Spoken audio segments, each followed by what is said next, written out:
Welcome back to another week of Anime Tier List, where we rate the most recent episodes of Winter 2026. And I'm just going to give you a vibe check on how I felt about it. Remember a numeric score that I give? I think might be like an objective rating, but like these descriptive ratings, like if I say something's a 6 out of 10, but I felt like I really enjoyed whatever shitty thing that happened, I might just put it a peak. Okay, so animes that we're dropping as usual. Mayonaka has been called. Boom. In terms of performance, Mayonaka was okay. But it was quite obvious by the second episode that many people just didn't really care. And yeah, it's just that simple.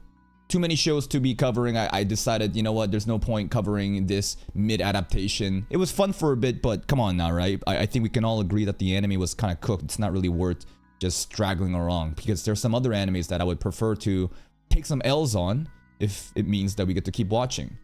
And of those episodes, it's gonna be these. So these are kind of the sus episodes that are kind of on the back line. Darwin's Incident also obviously dropped, right? We were unable to get into the algorithm for the Japanese audience. It is what it is. Again, for now, obviously, like after almost like 2 fucking weeks, like I would expect it to barely make it in, right? But like this kind of performance is extremely poor. There's a lot of different things that we can be doing. I think that this anime is kind of peaked though. I don't know. Maybe it's like a gimmick of the first episode being so fucking ridiculous with its overall themes of vegan terrorism and the food chain. But yeah, it is what it is. It's not that big of a deal. Anything else? That's pretty much it. Let's separate the tier list based on performance right now. So I would definitely say JJK, Fate Strange Fake, Frieren. Oshinoko kind of has some appeal. Sentence of Beer is kind of falling off, right? It's kind of like this. I would say like this might be like the order of how well these episodes are doing. Now, let's talk about some shows like this. I think the most recent episode of the Picked Up a Girl from the Dungeon anime, it was kind of mid. The more I think about it, what was special? It was a episode where more of the romance was developing. Maybe I could put it at good. There's definitely more backstory regarding like why the hero's party girl is being such a bitch, why she has like a debt to Cecilia and how she wants to apologize. The femboy stuff too, right? About happiness. The more I think about it, there was a lot of actually fun, nice slice of life interactions. Nothing crazy, very cozy, comfortable anime. How is it doing though? Cute girl, please, please. Yeah.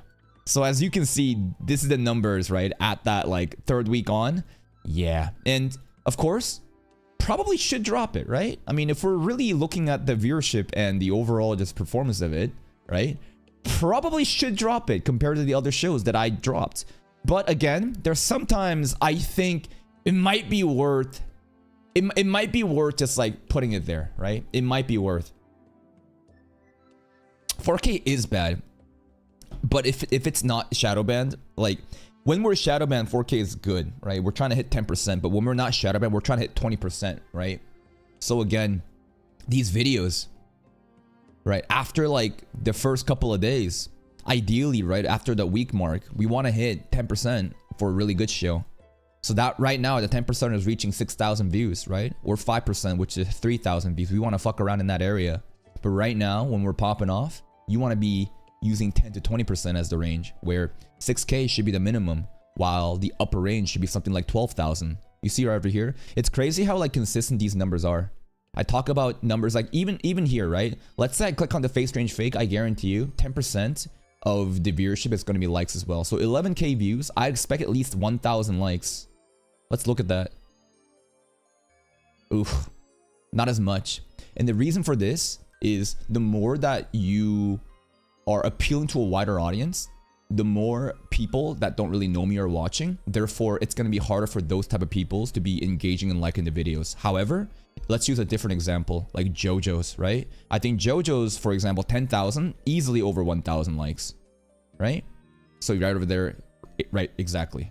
So that's what you want to work at. Community series, obviously more of our core audience. Then there's like tourist shows like Fates that's going to do well, but we want to be in that 6 to like 12K range. That's a very good place. Anything lower than 6K, it's kind of dangerous territory. Obviously, there's shit like Fates, Unlimited Blade Works, which is extremely fraudulent. UBW, I'm gonna die on this hill. I think Unlimited Blade Works is an overrated anime in the way that people expect like viewership on YouTube. It is an elite anime, but in terms of content creation, I don't think I've really seen anybody with Unlimited Blade Works that did amazing. I've only seen content creators struggle with uploading Fate Zero or Unlimited Blade Work content, but Fate Strange Fake, hey, let's go. All right, let's get back to the actual tier list stuff. So this episode, it was like a 6 or something out of 10. But I enjoy the character slice of life, and I'm going to keep it around, right? These are, again, just things that I probably should drop, but I'm keeping it around because I'm kind of enjoying it, and it's a very niche audience. Jack of All Trades is another anime like that. This one, I would also kind of place it here. Low-key, maybe they're both here. What happened here? So I uploaded the double episode together because it was doing so bad in terms of like episode 3 and 4 had to be combined because episode 3 was like a fucking half of it was a recap. The episode itself after that, what was it? Setting up some really spicy drama with the hero party, fucking up and getting fucked over by the dragon. They're starting to realize how useless they are, and we're glazing up the main character and how they basically carried the party. 50 times the power they were expecting because they were carried by our main character. Now he's gone. And now they let loose a dragon into a different area of the dungeon. I think it's pretty obvious that it's going to be coming towards our section, right? With the kids. And I think that Oren, the main character, will probably deal with the black dragon with this new talent squad. And it's going to be even more like a slap in the face for the hero party who had to run away from it. It was literally a run of shame as they ran out. The more I think about it, nah, that shit was good. It was really good. And it was also kind of set up. I think next episode, it's going to be really juicy. Now, how is Jack of All Trades doing? Probably in the same range of like really dangerous territory. Yep. Barely making it around 4,000 views with 400 likes. But again, right?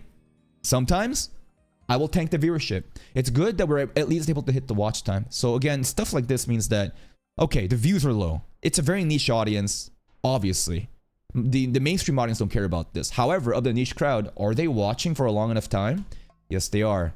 High quality viewers, where the average duration and the watch time overall is exceeding expectations. In those cases, it is worth... sorry. In those cases, it actually is worth investing into it. Not gonna drop it. It's worth it. Next up, Chain Soldier. Okay, Chain Soldier, most recent episode... Fan service as fuck. It was a good episode. I probably put it here. I don't know. It was just the girl who wanted to feel up other girls, and that's pretty much it. How is Chain Soldier doing? Surprising viewership for the first couple of episodes, but yeah, right there, right? 11 to 7 to... And this is what happens when you start to like progress through the weeks. People start dropping. Now, I would argue episode 3 was more fan service than episode 2. But more people are checking out episode 2 than episode 3. Kind of questionable territory. Very questionable. The Coomers are kind of there. So again, the watch time is there. I'll keep it around, right?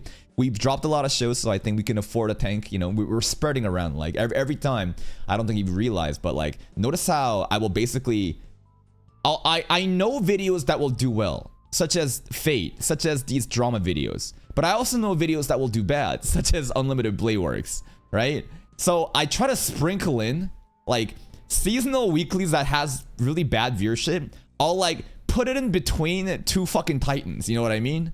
Like, this is how you want to do it. And that's the strategy of like mitigate the L's. For every bad video, at least have 2 fucking good videos before and after. And hopefully that's like balancing out the fucking amount of L's we're taking. I don't know.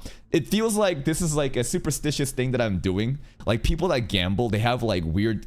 like superstitions, right? They think like, oh, you know, this is my lucky day, I have to do this. It's my lucky charm. I don't know. I'm just using my rough guesstimation. Anyways, these episodes all probably in that 6-7 range. Nothing crazy, nothing amazing, but still enjoyable to keep around. Hell's Paradise, most recent episode, great. I'll probably put it great. Hell's Paradise is getting freakier and freakier. There was a lot of emotional tones with, you know, the girl May and the tree who thought of her as his daughter. I can't believe how emotional that scene was. This voice acting, the soundtrack, and the direction of that scene came out of nowhere. What else is going on? The fight with Chobe and Skuna or Rian, the purple hair guy, they be fucking now. This is actually getting freaky. This is what the it's freaky paradise. And now finally, like, the new people have arrived too. I think next episode onwards, it's gonna get really interesting if the new samurai and the new ninjas pulling up to the island can actually deliver hype. But overall, I think it was a great episode. You and I are polar opposites. Actually, let's talk about some other show. Oshinoko. How well did the most recent Oshinoko episode do?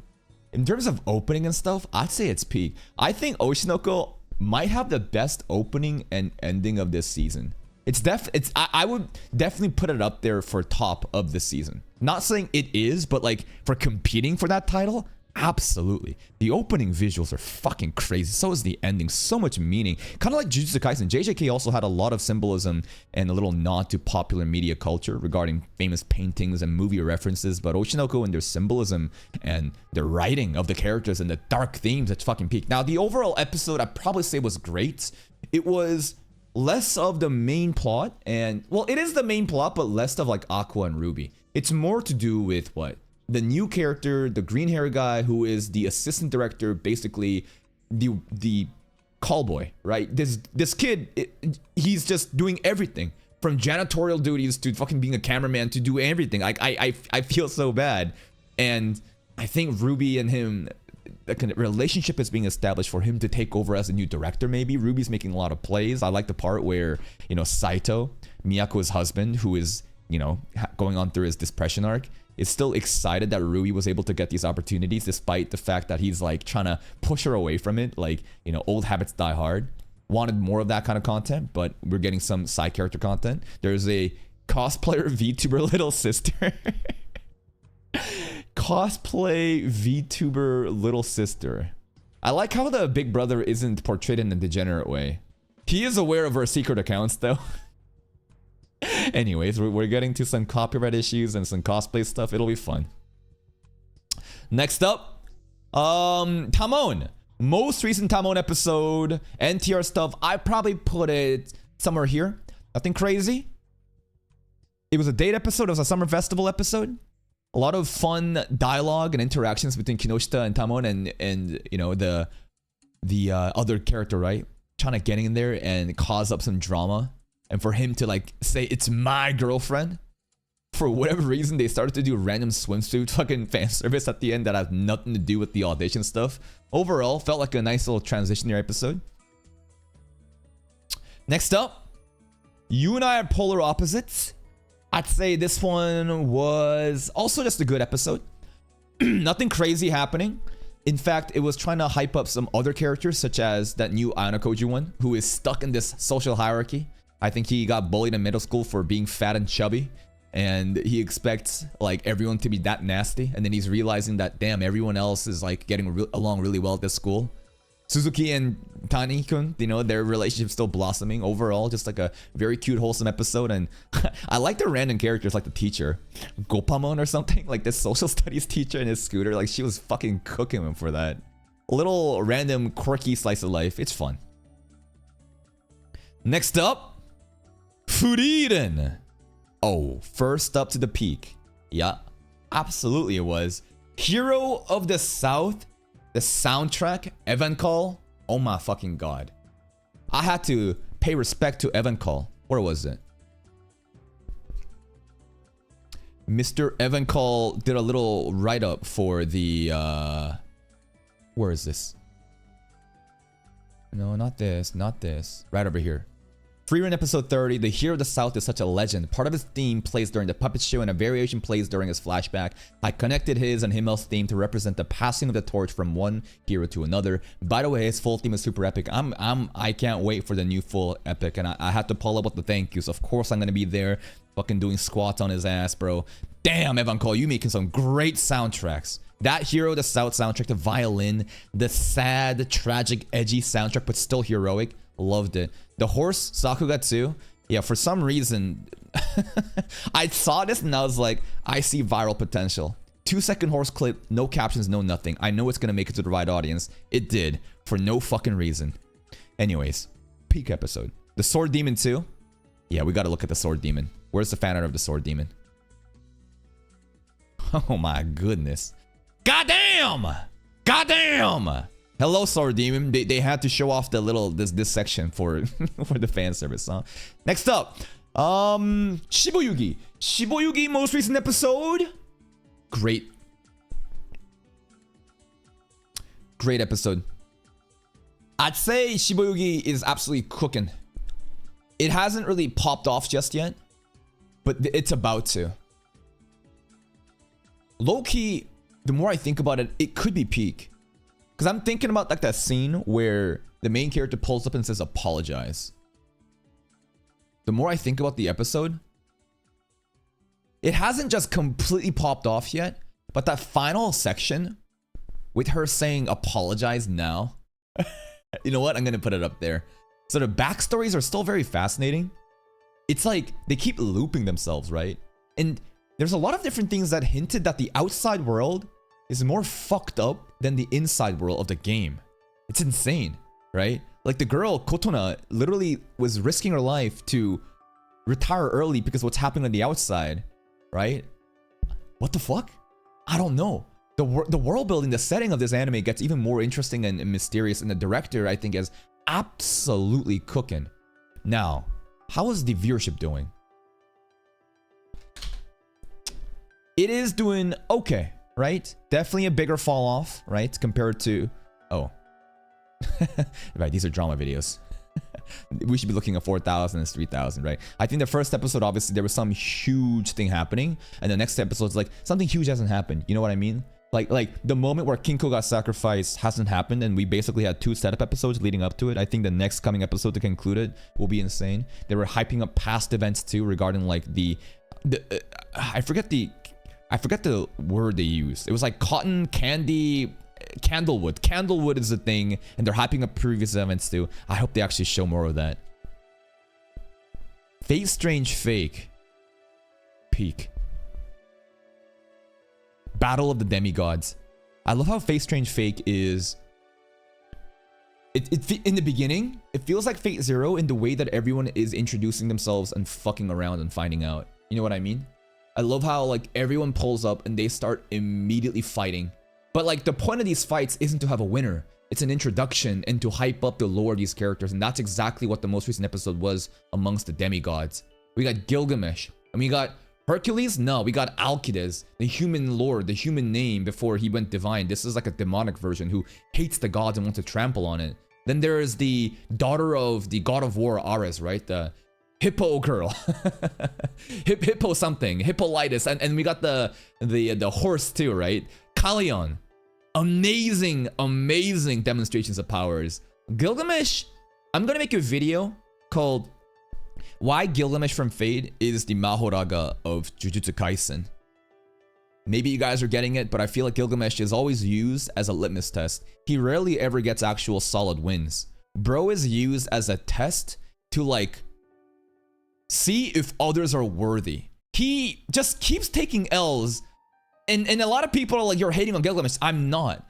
I think that Gilgamesh is the threshold, a standard, a test, and people have to go against him to see can they, you know, kind of size up against him, and that's why he always kind of looks bad, because he's used again as like a proof of are you worthy or not. Sentenced to be a Hero, most recent episode, I would also say was peak. I put it there. The hype is definitely falling off. It is kind of sad, right?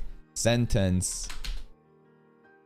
It's doing still good enough, but obviously compared to the first viewership, bro, man, it's kind of fallen off a lot. But still a very strong audience, and the quality is great. I think the way that they have wrapped up this first initial arc was very concise and well done. There was no dead space. There was no L episode. Every episode, whether it be setup and exposition, still had a lot of engaging content. I'm really interested in the king. I think the king probably got set up, and somehow it was represented that he betrayed his people, and that's why he was sentenced to be a hero. I think that there might be a personality disorder too, but very interesting character. Probably one of the most fascinating characters in this show so far. Tatsuya's popping off. Xylo still won't give the lolly head pats, and we got a nice conclusion. I want to see what the story will evolve into next to keep people interested around.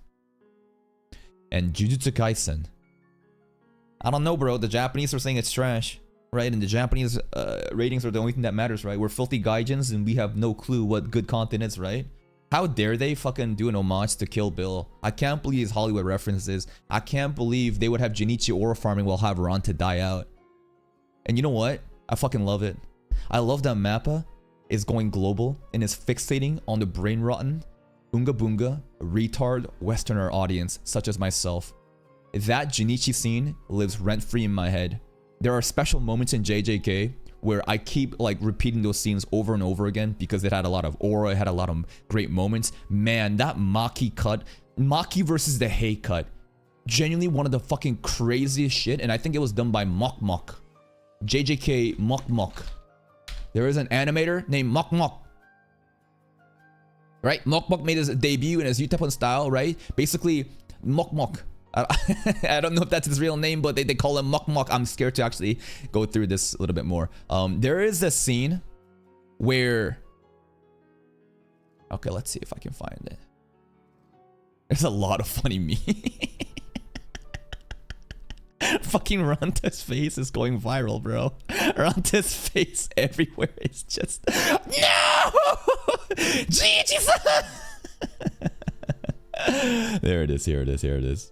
This cut, and even before this cut, right? This the moments leading into this scene too versus, you know, the Kukuri captain. Fuck, that was like this entire sequence apparently was it was a Nakamura Utapon like homage, and Gege again has said himself that he's a Sakuga fan and he incorporates what he sees in the anime into his manga. The manga literally had Nakamura, you know, like paneling, right? And Mok Mok I think was the one behind this cut. I think this is again so fucking cool. I don't care if it's stupid that he started walking. The fact that he started walking and started making these faces and the memes that happened and the viral marketing, this is how you do advertisement. This is how you make motion with content, right? So many people are upset and nitpicking. I think they're just a bunch of salty fucking manga elitists that can't have fun. I think that this scene was one of the best scenes in the episode and I fucking love it. The music choices though, I will agree. There are moments when the music choices made little to no sense for me. For example, it's the Chozuro scene. When Chozuro did this and clapped Maki and it was like a cowboy western soundtrack, I didn't know how to feel about that. The La La La Kill Bill scene against the Kukuri unit, I think it was actually really well done. A lot of people wanted like Orochimaru soundtrack. They wanted like a very edgy, dark one. The Kill Bill soundtrack with the La La La, there is a level of edge and danger to it though. Especially when she's about to do the 1-inch punch. There's a lot of good moments, man. But again, people have like a different interpretation of this scene. And because of the anchoring of that, they feel very, you know, conflicted. So obviously, goes to the top. This episode had me... I rewatched that episode maybe 2 to 3 times, that episode too. I was just so stuck, glued to the screen. And it's all thanks to this one man, bro. This man right here.